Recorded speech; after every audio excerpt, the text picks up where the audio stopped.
নমস্কার বন্ধুরা, কেমন আছেন সবাই? অনেক দিন পরে আমি একটা লং ভিডিও নিয়ে চলে এসেছি।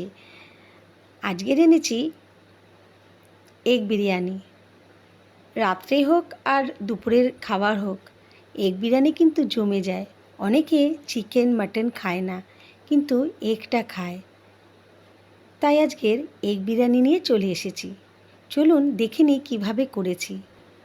আর রেসিপিটা যদি ভালো লেগে থাকে প্লিজ একটা সাবস্ক্রাইব করে দেবেন, কেমন? খুব কম সময়ের মধ্যে আমি এই রেসিপিটা করেছি, তাই আপনাদের কাছে শেয়ার করছি। চলুন দেখে নিই। প্রথমে তেলের মধ্যে গোটা গরম মশলা দিয়েছি, স্টার, এলাচ, দারচিনি, লবঙ্গ। তার মধ্যে দিয়ে দিলাম আদা বাটা, রসুন বাটা আর একটু বেশি পরিমাণে পেঁয়াজ বাটা। ভালো করে একটু নেড়ে চেড়ে আগে থেকে সেদ্ধ করা আলু আমি এর মধ্যে দিয়ে দিলাম। হালকা হাতে নেড়ে চেড়ে এবার আমি দিয়ে দিলাম ডিমটাও। আমি কিন্তু সময় বাঁচানোর জন্যে ডিম আর আলু সেদ্ধ করেই রেখে দিয়েছিলাম। দিয়ে দিলাম হাফ চামচ হলুদ গুঁড়ো, 1 চামচ লঙ্কার গুঁড়ো। ভালো করে নাড়াচাড়া করে নিলাম। দেখুন,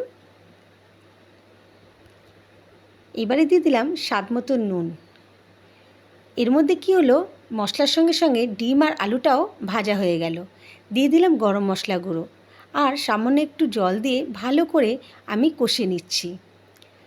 খুন্তির সাহায্যে আমি ডিমের মধ্যে একটু দাগ করে দিলাম যাতে ভেতরেও ঝোলটা চলে যায়।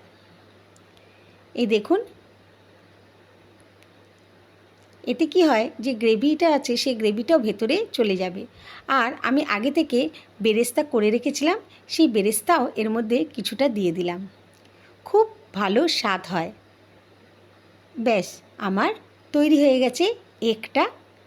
এবারে আমি সাজাবো। বিরিয়ানি হাঁড়িটা একটু গরম করে নিয়েছি, তার মধ্যে আমি দিয়ে দিয়েছিলাম ঘি। তারপরে গ্যাসটা বন্ধ করে আমি সাজিয়ে নিয়েছি। প্রথমে আমি কিছু পরিমাণে ডিম আলু গ্রেভিটা দিয়ে দিয়েছি। ওপর থেকে দিয়ে দিলাম আগে থেকে তৈরি করা রাইসটা, স্টিম রাইস আমি আগে থেকেই বানিয়ে রেখেছিলাম। ওপর থেকে দিয়ে দিলাম বেরেস্তা, অল্প একটু গরম মশলা গুঁড়ো আর গোলমরিচের গুঁড়ো। তারপরে আবার আমি কিছু পরিমাণ রাইস দিয়েছি, তার উপরে আবার আমি কিছুটা এগ আর আলু যেটা আমি করে রেখেছিলাম সেটা এর ওপর সাজিয়ে দিলাম। এই দেখুন, ওপর থেকে দিয়ে দিলাম আবার রাইস। মধ্যিখানের একটা লেয়ারে আমি কিছুটা পরিমাণে নুনও দিয়েছি যাতে স্বাদটা বেড়ে যায়। এরপরে ওপর থেকে আমি দিয়ে দিলাম বেরেস্তা, ওপর থেকে দিয়ে দিলাম আমি গোলমরিচের গুঁড়ো আর তারপরেই আমি দিয়ে দিলাম সামান্য পরিমাণে গরম মশলা গুঁড়ো আর দিলাম ঘি। এবারে একটা বাটির মধ্যে দুধ নিয়ে নিয়েছি উষুম উষুম গরম, তার মধ্যে আমি দিয়ে দিলাম মিঠা আতর। আমি এখানটায় রোজ ওয়াটার বা কেওড়া জল ব্যবহার করিনি, আমি শুধু মিঠা আতর একটু ব্যবহার করেছি। এরপর দুটো বাটি আলাদা করে নিয়ে একটার মধ্যে ইয়েলো কালার আর একটার মধ্যে গ্রিন কালার দিয়ে দিলাম। আপনারা গ্রিন কালারটা নাও দিতে পারেন। এরপর আমি রাইসের ওপর ছড়িয়ে দিলাম। প্রথমে দিলাম ইয়েলো, তারপরে দিলাম গ্রিন। খুব কালারফুল দেখতে হয়। আপনারা যদি মন না চায় তাহলে গ্রিন কালারটা নাও দিতে পারেন। ওপর থেকে দিয়ে দিলাম গরম মশলা গুঁড়ো। ব্যাস, একটা ভেজা কাপড় দিয়ে পুরো হাঁড়িটাকে ঢাকা দিয়ে বন্ধ করে দিলাম আর ওপর থেকে আর একটা ঢাকনা দিয়ে ঢেকে দিলাম। এবারে সিম আছে আমি 5 মিনিট রেখে দিয়েছিলাম। ব্যাস, আমার বিরিয়ানি তৈরি হয়ে গেছে। আমাদের এটা তো তৈরি করাই ছিল জাস্ট স্টিমের জন্যে। সিম আছে 5 থেকে 10 মিনিট অবশ্যই রাখবেন বন্ধুরা। আর একটু কান পেতে থাকবেন, দেখবেন যখন একটু চিটচিট চটচটে আওয়াজ হবে তখনই বুঝে যাবেন যে নিচে যে আমরা দুধটা দিয়েছিলাম সেই দুধটা শুকিয়ে গেছে আর আমাদের বিরিয়ানি তৈরি হয়ে গেছে। ব্যাস, এবার পরিবেশনের পালা। সুন্দর করে পেঁয়াজ সাজিয়ে আমি পরিবেশন করলাম। দেখুন, খেতে কিন্তু খুবই সুন্দর হয়েছিল। আপনারা অবশ্যই আমি যেরমভাবে করেছি একবার অন্তত বাড়িতে বানিয়ে দেখবেন, খুব সুস্বাদু লাগে। দেখুন কত সুন্দর দেখতে হয়েছে আর ঝটপট হয়ে যায় বন্ধুরা। এগ আর আলুটা যদি সেদ্ধ করে রাখি আর রাইসটা যদি করে রাখি তাহলে তো খুব তাড়াতাড়ি হয়ে যায়। রাইসটা কিভাবে করেছি বলে দিচ্ছি। জল গরম করে আগে থেকে আধ ঘন্টা ভিজিয়ে রাখা চালটা আমি দিয়ে দিয়েছি। তার মধ্যে দিয়েছি অল্প একটু লেবুর রস, একটা পেঁয়াজ চৌকো করে কেটে, আর দিয়েছি গোটা গরম মশলা, স্টার, এলাচ, দারচিনি, লবঙ্গ সামান্য পরিমাণে দিয়ে ভালো করে ফুটিয়ে 75% একটু বেশি যখন হয়ে যাবে তখন আমি ভাতটা নামিয়ে নিয়েছি আর ভালো করে ছড়িয়ে দিয়ে রেখে দিয়েছিলাম। আর বিরিয়ানিটা করার সময় প্রয়োজন অনুসারে আমি ব্যবহার করেছি রাইস।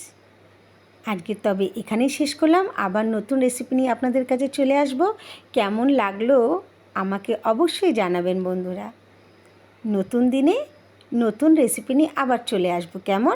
সবাই খুব ভালো থাকবেন, সুস্থ থাকবেন।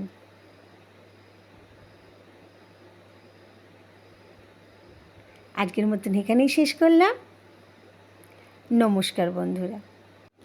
অনেক তো খুঁজেছি, না পেয়ে তোমার দেখা, এত ভিড় তবু আমি আজ কেন একা,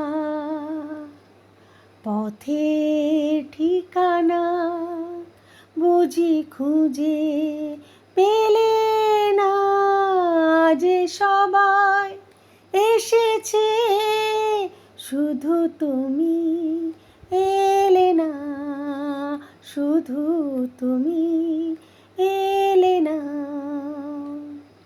কথা হয়েছিল তবু কথা হলো না, যে সবাই এসেছে শুধু তুমি এলে না, শুধু তুমি।